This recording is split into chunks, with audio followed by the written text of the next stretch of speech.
बोजूले टिको लाउनु हुँदैछ मेरी बोजू ठुलेमा बोजू अझ 20 वर्ष बाँच्नु 20 वर्ष नबाँच्नु लाग्दैन म पालिहाल्छु नि पाल्नु त यी बोजूहरू अप्ठ्यारो जहाँ पर्दा नि म पुगेको हुन्छु अनि म जति पुग्ने को छ रातारात काठमाडौँ पुग्ने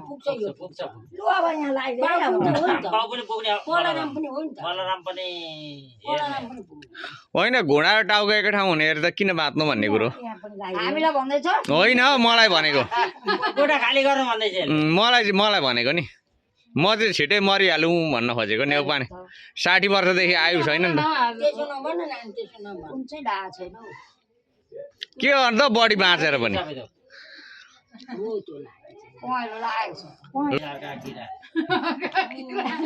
यस्तो किरा रहेछ लक्ष्मी निधारमा कि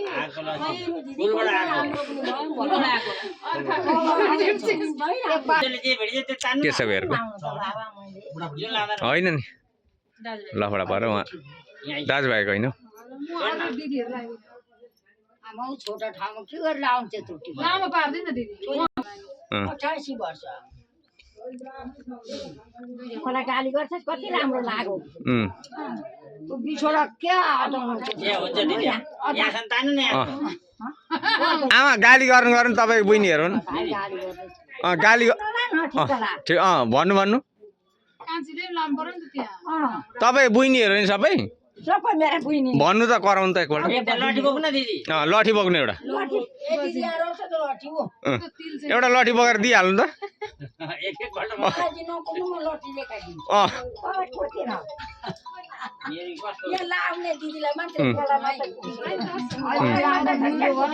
के छ अन्जु ठिकै छ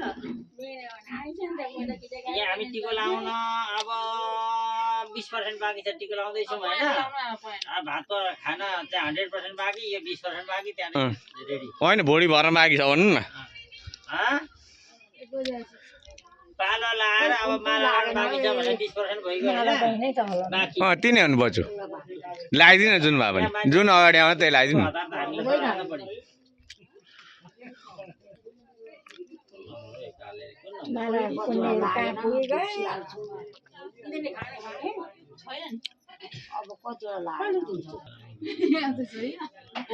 उयो दिदी यता ठिक पार्दैछ नमिता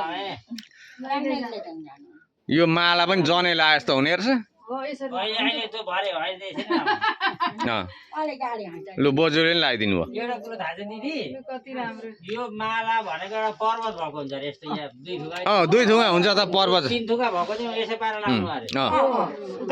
पर्वत भएको हुन्छ यसरी निक्लेको हुन्छ त्यस्तै उन्डेको थियो हो हो भएको छ भाइ हो हिजो सिकाउनु भएन केटीहरूलाई के गर्नु उडान मन चराइ छ कुर्छ नि त अनि भाइ दही त खा होइन त लु खुवाउनु भाइलाई घोडा टाको एकै ठाउँ हुने बाँच्नु भनेर खुवाउनु कम्ती साह्रो रहेछ नमिताले अलि तिनपल्ट यो हान्नु बोजू मर्ने गरी फुटाउनु भयो यहाँ फुटाइन्छ म यो ओखर चाहिँ लक्ष्मीले ल्याएर दिएको ओखर है यो हो के गर्नु यो त छ्या हातैले हान्दा फुट्ने पाइँदैन थियो आउनु माल्दै मलाई चाहिँ त्यही त कालो चाहिँ